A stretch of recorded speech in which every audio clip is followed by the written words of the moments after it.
이에 예수께서 제자들과 함께 겟세마네라 하는 곳에 이르러 내가 저기 가서 기도할 동안에 너희는 여기 앉아 있으라. 베드로와 세베대의 두 아들을 데리고 가실새 고민하고 슬퍼하사 내 마음이 매우 고민하여 죽게 되었으니 너희는 여기 머물러 나와 함께 깨어 있으라.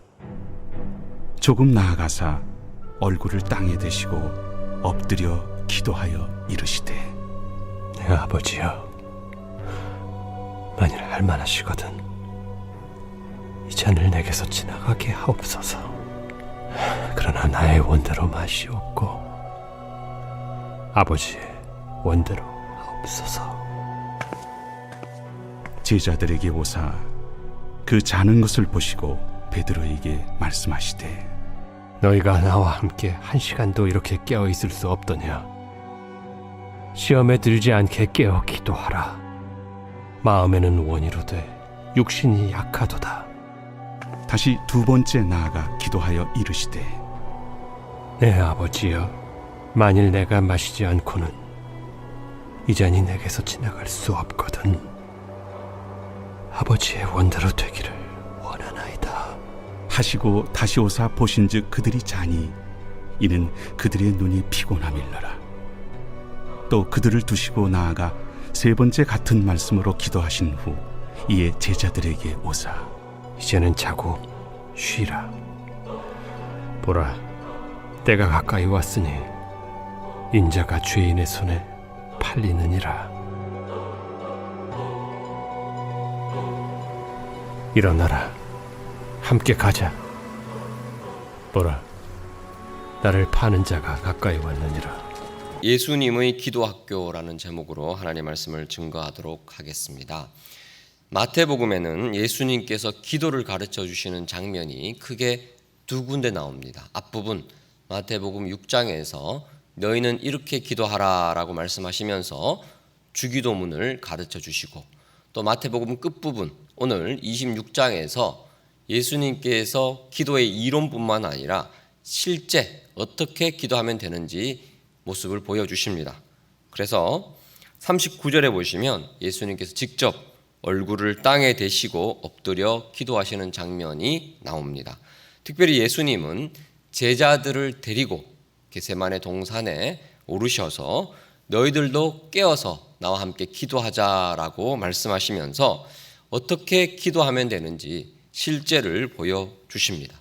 예수님은 제자된 오늘날 우리에게도 기도를 가르쳐 주십니다. 오늘 본문을 통해서 우리 예수님께서 기도를 어떻게 하면 되는지 배우기를 원합니다. 첫 번째, 예수님은 우리가 솔직한 기도를 해야 한다고 가르쳐 주십니다.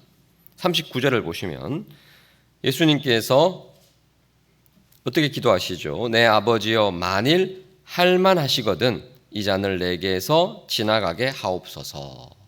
십자가 앞에서 예수님께서 솔직하게 아버지 하나님께 기도하시죠. 할만하시거든 이 십자가의 고난의 잔을 내게서 지나가게 하옵소서라고 자신의 감정을 솔직하게 토로하고 계십니다. 앞서 38절에서 제자들에게 예수님은 내 마음이 매우 고민하여 죽게 되었다라고 말씀을 하셨습니다. 그 고통스러운 마음을 하나님께도 숨기지 않고 고백을 하고 계시는 것입니다. 너무나 솔직하게 기도하셨습니다. 예수님께서 이렇게 솔직하게 기도하셨다는 장면이 우리에게 얼마나 큰 위로가 되는지 모릅니다. 우리도 신앙생활을 하다 보면 그럴 때가 있지 않습니까? 우리 고집을 꺾고 하나님께 순종하려고 하는 그런 생각이 머리에는 가득하지만 우리의 몸이 따라가지 못할 때가 있습니다. 내가 지고 가는 십자가가 너무 무겁게 느껴질 때 순종하기 싫을 때가 있습니다.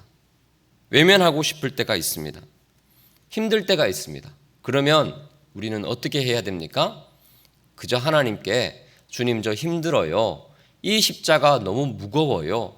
주님께서 맡기신 사명 감당해야 되는 것 머리로는 알겠지만 솔직히 하기 싫어요 라고 고백하는 것 전혀 이상한 일이 아니라는 것입니다. 예수님도 그렇게 기도하셨다는 것입니다. 우리 하나님은 우리가 솔직하게 우리의 감정을 주님 앞에 토해내는 것 너무나 기뻐 받으십니다. 여러분, 힘들고 어려우면 주님 앞에 나아가셔서 주님, 솔직히 순종하기 싫습니다. 너무너무 힘듭니다. 고백하시기를 축원합니다. 괜찮습니다. 우리의 감정을 솔직히 쏟아낼 때 주님은 그것을 다 받아주십니다.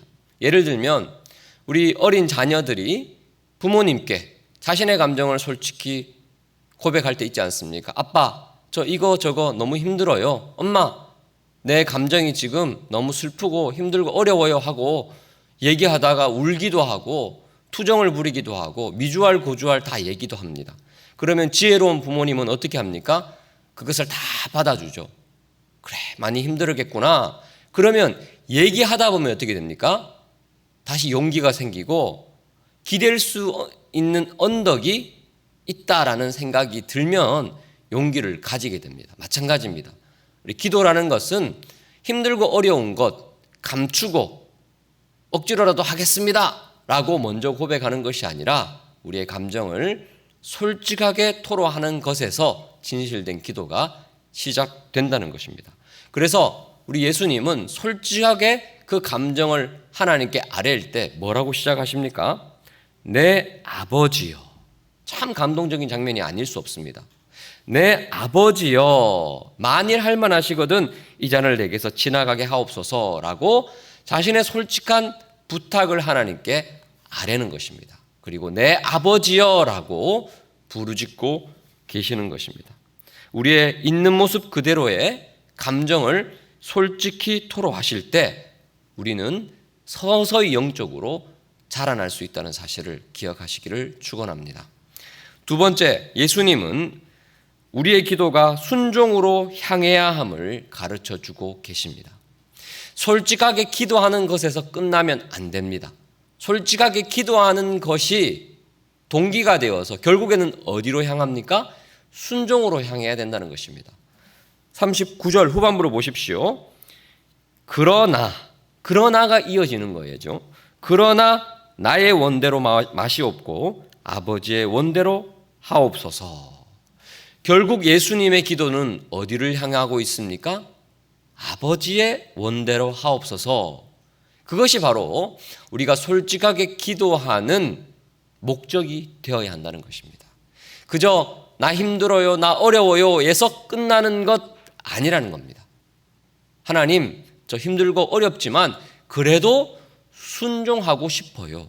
순종하는 마음 나에게는 이렇게 없지만 주님이 부어주셔야 해요. 하나님께 순종하는 것이 내 인생을 가장 복되게 하는 것이고 하나님을 영화롭게 하는 것임을 저는 알고 있습니다. 라는 기도까지 나아가야 한다는 것입니다. 그러면 신기하게도 하나님이 그 마음을 우리에게 부어주신다는 것입니다. 이것이 바로 기도의 신비입니다. 미움이 가득한 마음이 있지만 하나님, 저에게 사랑을 부어주십시오. 간절히 기도하면 서서히 그 사랑의 마음을 하나님이 주신다는 것입니다. 불순종의 마음이 가득하지만 주님, 그래도 주님의 뜻이 내 삶 가운데 이루어지기를 원합니다 라는 기도까지 나아가면 순종의 마음을 하나님이 부어주신다는 겁니다. 내가 지고 가는 십자가 너무 무거워서 벗어버리고 싶습니다. 주님, 이 십자가 너무 힘들고 어려워요 라고 고백하고, 하지만 이 십자가 지고 갈 수 있는 힘을 주옵소서라고 간절히 기도하면 그 힘을 하나님이 주신다는 것입니다. 기도하면 할수록 설득이 되고 동의가 되고 고개가 끄덕여집니다. 이게 한 번만에 되지 않죠. 그래서 예수님도 계속 기도하십니다. 39절에 기도하시고 42절에 기도하시고 44절에 기도하십니다. 기도하시다 보면 예수님도 달라지는 것입니다. 그래서 46절 보십시오. 결국 어떻게 합니까? 일어나라, 함께 가자라고 그 십자가를 향해서 이제는 담대히 나아갈 수 있는 믿음과 용기와 힘이 생기는 것입니다. 예수님도 이렇게 반복적으로 기도하면서 그 내면이 용기와 믿음으로 가득 차고 이제는 순종할 수 있도록 담대히 일어나자라고 말씀하셨다면 부족한 우리이겠습니까? 우리도 기도의 자리를 사수하며 주님 순종할 수 있는 믿음과 마음과 용기를 주옵소서라고 계속해서 기도하다 보면 하나님께서 은혜로 채워주실 줄 믿습니다. 마지막으로 예수님은 우리가 기도하지 않을 때 어떤 어려움을 겪는지 보여주십니다.